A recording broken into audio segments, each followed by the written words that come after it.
Afternoon, coast and countryside people. Now, I said the next video would be about fruit. Well, I was fibbing really, so this video is about what to plant next. It's first day of September, and we've got to get some things ready for replacing the summer crops. Now, we can't grow a lot in the winter in England, especially in Kent, because we get all the easterlies and the north wind here, so it's not like where I used to grow at the other end of the country down in Dorset. We used to get the Gulf Stream, and that gave us a longer season down there, but up here there's still a few things we can do, so that's what I'm going to explain today about getting things ready. So we're in the fruit tunnel, as you can see. We've got the cabbages that will, hopefully a few of those will heart up over winter, or at least in the autumn. And here we've got the kale plants, which will be planted out as soon as we've got some vacant space outside. These will be fine to put outside over winter without the nets, because obviously the broccoli, the caterpillars are the main threat to these during the summer. Just looking on the variety, Black Magic is the variety of this one. Unfortunately, I did import a couple of caterpillars when I put these down outside the potting shed for a bit before bringing them into the tunnel, which is hopefully caterpillar free. And a few days later I saw 3 or 4 caterpillars on here, which I had to hoik off, but they're all right now. I've checked them a few times since then, so they'll be going out. You can see outside there's a couple of kale plants that I left for the butterflies and for seed, but they'll be going out to replace them. Today I've picked off the what was okay of the outside cabbages that did have a net over them. They're starting to bolt, so the ones that are left in, I've just left in to see if they'll produce a few broccoli type stems for us later. They probably won't be much use, but better than nothing. Anyway, the main thing about today is what to plant next. Now, these I couldn't get any sets this year, but these are seedlings we just picked up from the nursery of autumn planting onion sets, which should be the Japanese ones. So I've put those into root trainers there. I've also got another small pot of them there that I haven't pricked out yet. Got to find the other root trainer, and they will bulb up long before the main crop next season, so we'll probably get those in about June, something like that, when the spring onions will have just finished. And talking of spring onions, I've got a few spring onions that came up there. This is old seed, not many germinated, so I've actually planted a few more of those wherever I put them. I think they're still up in the potting shed, but so that'll be the spring onion section. And these are autumn planting onions that I grew from seed. I've sent off for the seed, so they're looking pretty good. So between those and the ones I've just got, we should have a decent amount of onions come next summer. And the shallots didn't do very well this year. They were very small, but I've saved a few, and I put them straight back in as soon as I pulled the others out. Which these have already made root growth in there.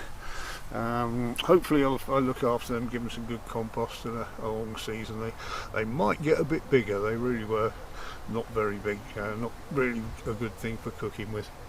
So another thing, it should have been done last month, but you probably get away with it this month, is if you plant a second early potato, now you should get a few very small new potatoes for Christmas. I've got a couple outside, or you can't see through the net at the moment, all ready to go. So as soon as we've harvested some of the main crop potatoes, they're going to go in the big barrels, the dustbins after them, and we'll have a few new potatoes for Christmas. And these are Scorzonera, if I'm pronouncing that right. They're the second lot that came up in this pot. I've already got some that I've pricked out into deeper pots. These have got a taproot on them. They're like a sort of long taprooty carrot type thing. It's a very old vegetable, so I've got to prick those out into a deeper pot. These are oh, what they call mangle wurzels, as if you can see the picture on there. Can get quite a big size there. Those I've got to put into the ground. I'm going to keep these in the netted tunnel for a bit of shelter and see how those do. I've not grown them before, so that can be an interesting one. And over there I've got some swede that I planted some outside, and they've been attacked by pigeons and possibly flea beetle. So I planted a few in the tunnel to see if they'd do any better, and something's been having a nibble in here. So it might not be a brilliant crop to have, but a bit of an experiment.